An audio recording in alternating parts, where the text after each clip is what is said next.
I'm Dr. Wally Lonergan. I am born on March 18, 1928, so that makes me 81 years old.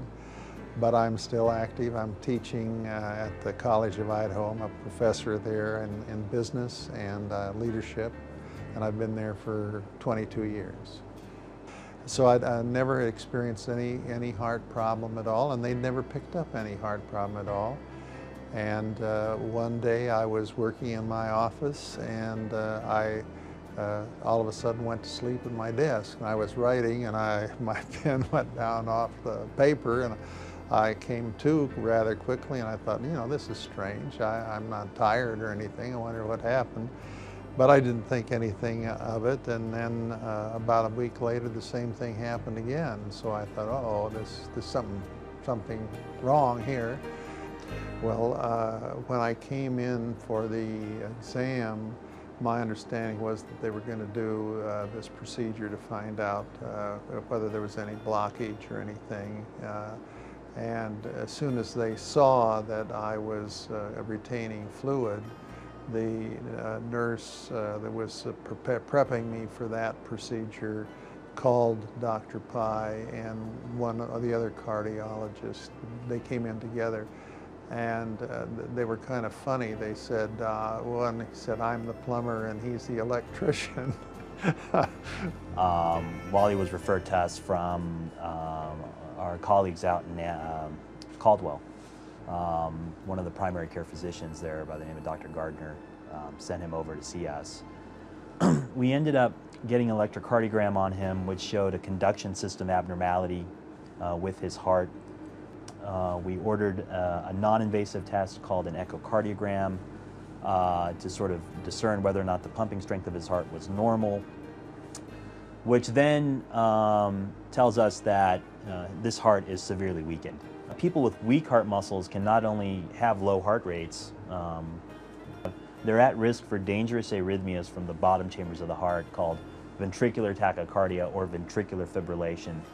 These are common arrhythmias that can cause up to 400,000 or 500,000 Americans each year to die suddenly. You know, they go to sleep and they don't wake up. And that's why we then kind of turned around and talked to him about, hey, the right device for you is a defibrillator type device. The difference between this and a standard pacemaker is a device that only treats low heart rates. The difference between a defibrillator is it has the ability to not only treat low heart rates by pacing, but it also treats fast heart rates. Okay, pacemakers cannot deal with dangerous ventricular arrhythmias. It was obviously needed to be done, and they were very clear about what the need was and how it worked, and so I said, well, sure, let's do it. But they took one look at my situation and they decided they better do it that day, and so they made that decision, and I went from after they completed that exam, they took me over to surgery, and Dr. Pai installed the pacemaker. Well, the actual procedures were done over at St. Alphonsus, and it went very, very smoothly.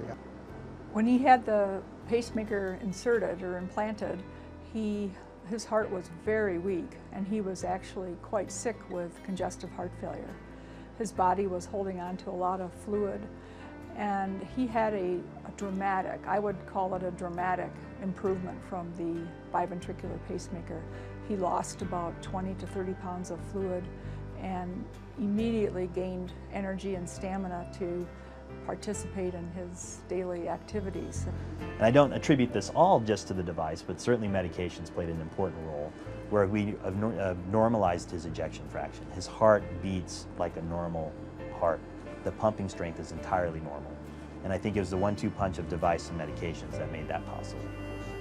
So the follow-up care has been excellent.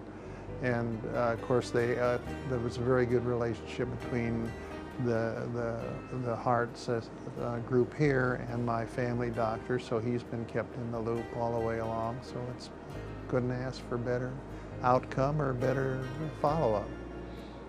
So I think this was the combination, the 1-2 punch of great medical therapy, and Jill Anderson did a great job of managing that in the outpatient setting and getting him the appropriate kind of device that really has helped him have what I'd consider to be a dramatic response.